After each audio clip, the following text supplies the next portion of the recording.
Good morning, good morning, good morning to you. It's Pauline Tomlin, Insightful Angel, here with another insight for you this Sunday.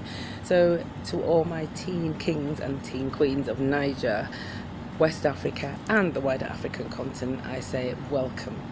Now, this particular insight is the one that your parents do not want me to talk to you about. This is the sex episode, okay? This is the one when I talk to you about what to do when you find yourselves in a position where you're attracted to someone. What I want you to know is that you're perfectly normal if that's the case.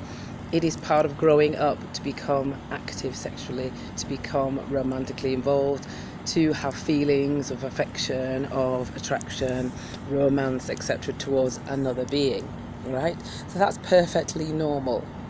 But what I will say to you is, and I said this to some pupils of mine that I taught quite a few years ago, so hello to everyone at Bruncliffe School that I taught.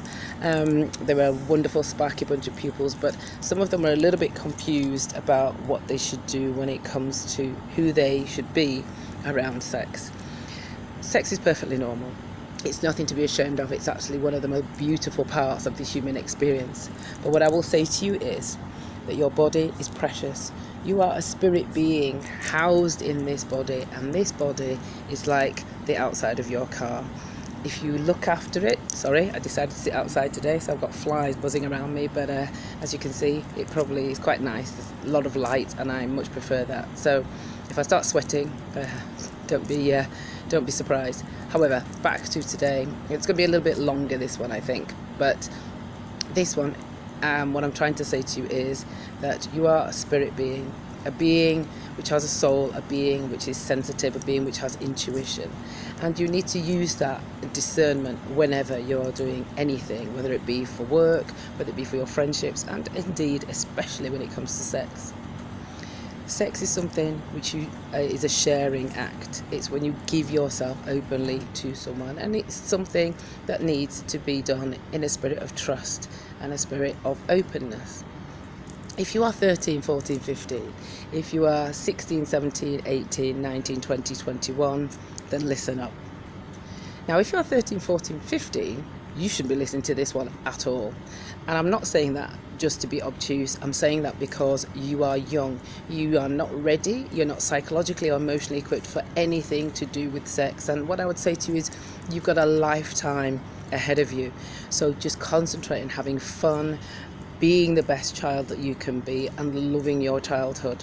There is plenty of time for you to get involved in sexual activity and romance. I know it's difficult. There are things on the internet, you can access it really readily. What I will say to you is try and avoid it. You don't need it. You really, really don't need it. And it doesn't matter if your friends are pressurizing you. Try and think for yourself and decide that it's not something that you want to get involved in at this stage. That's what I would advise if you're 13, 14, 15. 16, 17, 18, 19, 20, 21 and above, of course you're interested. Your hormones are raging, your body is changing, and it's stimulating you to be interested in the opposite sex because it's a time in your life when your nature wants you to procreate. It wants you to start having children. But what nature doesn't do sometimes is actually prepare you emotionally and psychologically for what that involves. So what I would say is, if you're getting involved in that kind of activity, if you're feeling feelings towards someone else and you're getting to the stage where you might want to express yourself in that way, then let me relate to you the story of the pink diamond, which I told my pupils in Bruncliffe School some time ago. If you had a pink diamond, or a yellow diamond, or even a black diamond, they're one of the rarest gems on the planet. Now, if someone entrusted that to you, and this gem is as big as your fist, you're not going to give that gem away to someone that you don't trust to look after, because you'd need to know that that person that you entrusted it to is going to look after it in the same precious, gentle, caring way that you would yourself. It's rare, it's precious, you want to preserve it for a long time.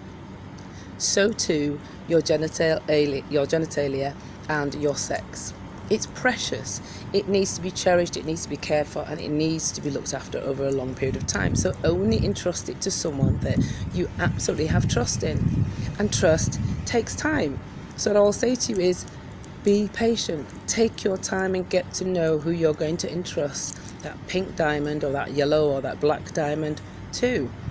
Again, you wouldn't give it to someone who was slovenly, someone who throws things around, doesn't care for their things, because for all you know, by the time you get it back, the diamond will be scratched, chipped, maybe even broken. So again, don't entrust your sex, your sexual organs and your sexual self to someone who is slovenly, someone who doesn't even care for themselves, someone who throws their diamond around all over the place and it's battered and chipped and they give it away to anyone. That's not someone that you want to entrust your diamond to. That means that they do not realise how precious they are. But I'm telling you, you need to understand and conserve your preciousness. Keep your integrity intact. Keep your sense of self intact. You are a divine spirit, and that divine spirit needs to stay that way. It needs to stay clean and precious and able to be able to fulfill everything that you came here to fulfill.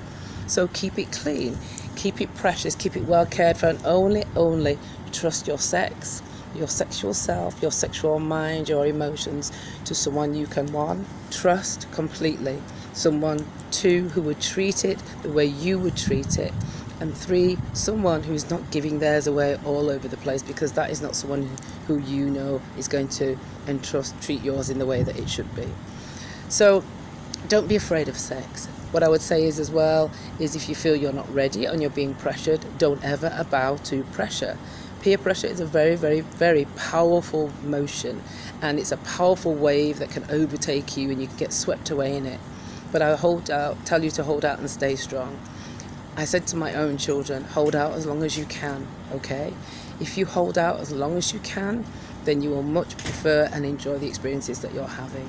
So that's been my message for today. That's my neighbour, Carlo, going to the shops, just saying hello to him. So my message for today is, please entrust your pink diamond to someone who loves themselves and their pink diamond as much as you would want them to love yours, to someone who is not slovenly and to someone who you trust completely.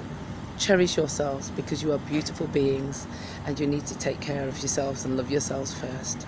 That's been my message for today. Sorry, it's been a slightly long one, but I love you. Have a great week. Bye for now.